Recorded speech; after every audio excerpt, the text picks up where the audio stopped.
السلام علیکم ورحمۃ اللہ وبرکاتہ۔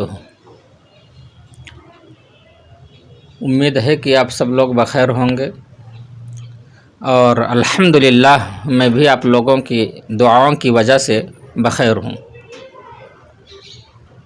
اللہ رب العالمین سے دعا ہے کہ اللہ رب العالمین ہمیں کہنے کی توفیق عطا فرمائے اور آپ سب کو سننے کی توفیق عطا فرمائے، آمین۔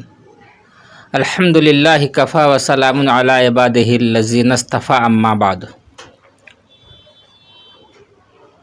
میرے بھائیوں اور دوستو، میں ایک آیت کا آپ لوگوں کے سامنے ترجمہ کروں گا، پھر اس کی کچھ تفسیر میں جانا چاہوں گا جو ہمارے علم الناس لوگوں کے لیے ایک عبرت ہوگی، ایک نالج ہوگی۔ اور غلط فہمی بہت بڑی چیز ہے کہ غلط فہمی کے شکار لوگ جو ہیں وہ اس غلط فہمی سے اگر چاہیں گے تو الگ ہو جائیں گے، غلط فہمی میں مبتلا نہیں رہیں گے۔ اللہ تبارک و تعالیٰ نے سورہ طٰہٰ کے اندر ارشاد فرمایا، منہا خلقناکم وفیہا نعیدکم ومنہا نخرجکم تارۃ اخری۔ اللہ رب العالمین اپنے رب ہونے پر قسم کھا رہا ہے، اور اللہ کا یہ دعویٰ ہے کہ ہم نے انسانوں کو بہت بڑھیا طریقے سے ہم نے جو ہے تخلیق فرمائی ہے۔ ہر طریقے سے ہم نے انسان کو جو ہے عقل انسانی دی ہے۔ انسان اچھے برے کاموں کے بارے میں سوچ سکتا ہے، اور انسان زمین سے آسمان پر بھی جا سکتا ہے، جیسا کہ آپ لوگ نظارہ دیکھ رہے ہیں۔ یعنی انسان آج کے چھیتر میں، آج کے میدان میں، اس ڈیجیٹل زمانے میں انسان بہت آگے نکل چکا ہے، لیکن پھر بھی مسلمان اپنے رب کی وحدانیت کو پہچاننے سے انکار کر رہا ہے، اور رب تعالیٰ کی جو ہے تعریف سے بہت پیچھے ہے۔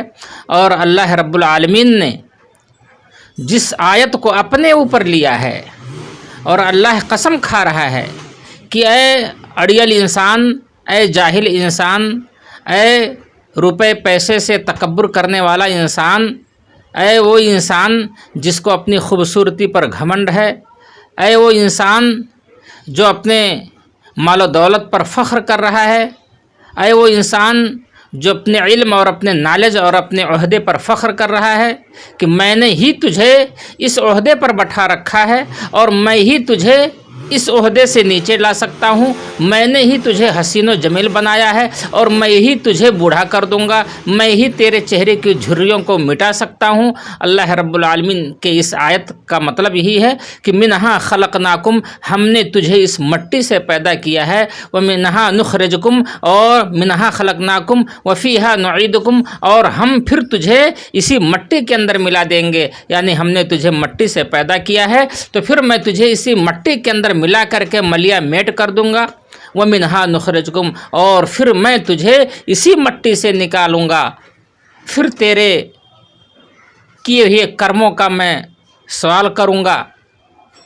وَمِنْهَا نُخْرِجُكُمْ تَارَةً أُخْرَى، میں جب تجھے اس مٹی سے نکال دوں گا، جب نکال کر کے لے آؤں گا تو پھر اس مٹی کے اندر نہیں لے جاؤں گا۔ ایک بار تو تیری حیثیت کو مجھے مٹی میں ملا دینا ہے، تیرے جاہ و جلال کو مجھے مٹی میں ملا دینا ہے۔ کیوں؟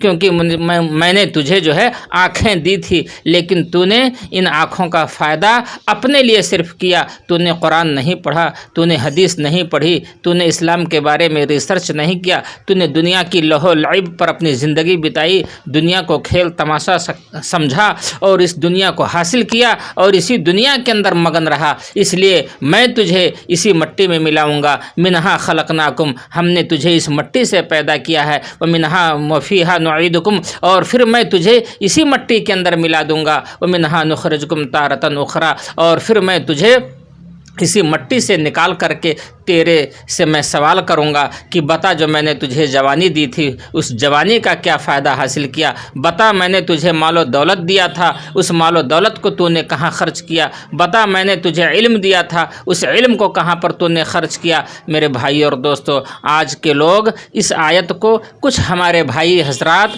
اس آیت کو اس وقت پڑھتے ہیں جب کوئی انسان مر جاتا ہے، اور جب اس کو مٹی دینے کے لیے جاتے ہیں تو جب مٹی دیتے وقت یہ دعا پڑھتے ہیں کہ منہا خلقناکم وفیہا نعیدکم ومنہا نخرجکم تارۃ اخری۔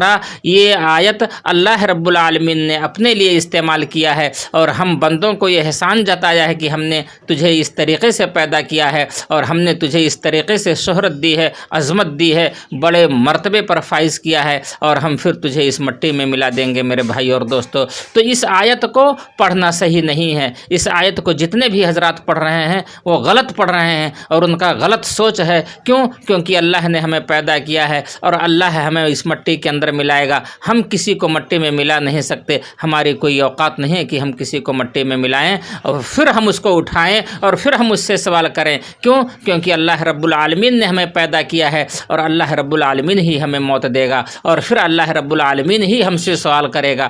ہم کسی سے اس طریقے سے اللہ ہونے کا دعویٰ نہیں کر سکتے، ہم کسی کو اللہ رب العزت کی طریقے سے سوال نہیں کر سکتے۔ کیونکہ ہماری کیا اوقات جو ہم کسی کو پیدا کر سکیں، ہماری کوئی اوقات نہیں، اور ہم توبہ نعوذ باللہ اللہ کے بندے ہیں، ہم اپنے آپ کو اللہ ہونے کا دعویٰ بھی نہیں کر سکتے۔ لہٰذا جتنے حضرات اس آیت کو پڑھ رہے ہیں اور مٹی دیتے وقت پڑھتے ہیں، اگر یہ آیت کا ترجمہ اگر وہ پڑھ لیں اور اس کی تفسیر کو سمجھ لیں تو میرے خیال سے انشاءاللہ وہ اس سے دور ہو جائیں گے، یعنی پھر دوبارہ وہ کسی میت کے دفن ہونے پر یہ مٹی دیتے وقت یہ دعا نہیں پڑھیں گے۔ اللہ رب العالمین سے دعا ہے کہ اللہ رب العالمین ہم اور آپ سب کو عبرت حاصل کرنے کی توفیق عطا فرمائے، اور اس آیت کے صحیح مفہوم پر عمل کرنے کی توفیق عطا فرمائے، اور اس آیت کو پڑھنے کے بعد پھر اللہ رب العالمین ہمیں ہدایت دے دے کہ ہم دوبارہ کسی میت کو جب دفن کریں